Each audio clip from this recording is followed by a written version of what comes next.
Right, I'm putting it out there to find this man, Simon Lindsay. He's the former owner of KSL Hair Clinics, which run up and down the UK. Glasgow, Manchester, Maidstone. If there's any more, I'm not too sure. They're the ones I know of. He needs finding, because what he has done to people is criminal. And I know there's lawsuits going on at the moment and claims going on against the clinic. I would say he needs to be personally accountable for his actions. He has missold, and I'm telling you now, he has missold hair transplants to the most vulnerable, insecure people, and he's preyed on them for their money. Now he knows himself that them people that he scammed and put in for surgery and put them forward to surgery, that they were never ever going to get the results that he had promised. This man has no conscience. Okay, you can tell that because he's basically, as soon as the shit hit the fan with KSL, he resigned. Yeah, he upped and left.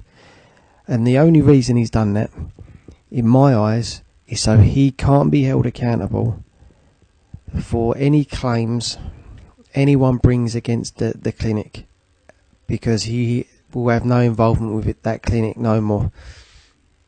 He's appointed a new owner, Lloyd Hume, who I don't know anything about. If you do, I mean, comment below. But my opinion is he probably has a close relationship with this Lloyd Hume. Now, whether he can be held for any criminal charges, I mean, there's people walking around, right, that have not got results that they were hoping for. They've got nothing but scars on their head, poor growth. They now can't even shave their heads. You know, he's told them things that they wanted to hear, so he gets his money, his commission. He can pay his surgeon, and he gets money in his pocket. He has not told them what they need to hear, what they should be hearing, before making such a life-changing decision to get surgery. Now, in my eyes, what he's done is criminal, and I would love for him to be put in front of a court and charged with whatever criminal offence it would be. Probably, I would say you're going down the route of maybe a fraud by misrepresentation, or I don't know the law. Like I said before, I'm not legally trained, but there must be some law in what he's done to people. And if you can't get him for some sort of fraud or negligent criminal offence, then I would say to anybody and anyone that works for the UK law here, his accounts need to be looked into, because I can probably, from the type of character he is and as dishonest as he is, and in fact he's got no conscience at all, I would say that his accounts will not be in order. So I would start looking down to the laws of tax evasion, because a man like this, there will be elements to him. He will not be following the right procedures. You know, he's resigned.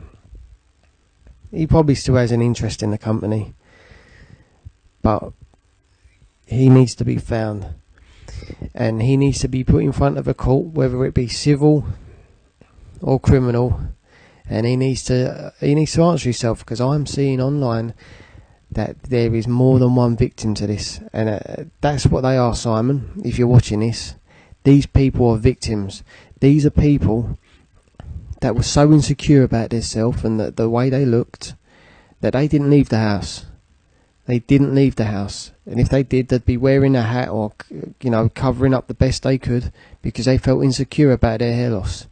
Now, there's people that you've put through your clinics that have not been told the truth and been missold this surgery, that are now 10 times worse than they was when they started. And no, it's unfair, right? It's inhumane and it's unethical. And someone like you needs finding, and there needs to be repercussions. And we need to track this Simon down. I suspect he fled the country because no one's heard from him. If you know where he is, please comment. Please let us know what he's up to now. And I hope that the police find charges against you, Simon, and they bring you back to the UK and you stand trial for all the misery and pain and suffering that you've caused all your victims you've put through your clinics. And I'm not going to stop until that happens, because it's alright for you to make a quick buck and prey on the vulnerable, right? But no, we're going to stand up to you, right? And we're going to get you back, and we're not going to stop. There will be a judge in this country, right, that will find you guilty of many, many offences that you've committed. And I hope people watching this look at the face. Do not, he might be working abroad, he might be in a clinic in Turkey which is not regulated at all, which will not surprise me. You know, I would say he would keep his hand in this industry. Remember the face, remember the name. Wouldn't surprise me if he's using an alias now. Do not have any dealings with this man. Trust me, he's rained down a load of pain and misery on people that are now repair patients that have to spend thousands and thousands of pounds getting repaired because of the bodged surgery they've had, because they were never suitable, they were never candidates for these procedures. But Simon's missold them and lied to them and preyed on their insecurities. He needs finding. So anyone that's had dealings with him, I'd be interested to hear from you. There's a Facebook group called KSL Hair the Truth that you might find interesting as well. Please subscribe, because there'll be much more coming on this. That's all for today. Thanks for watching. Cheers.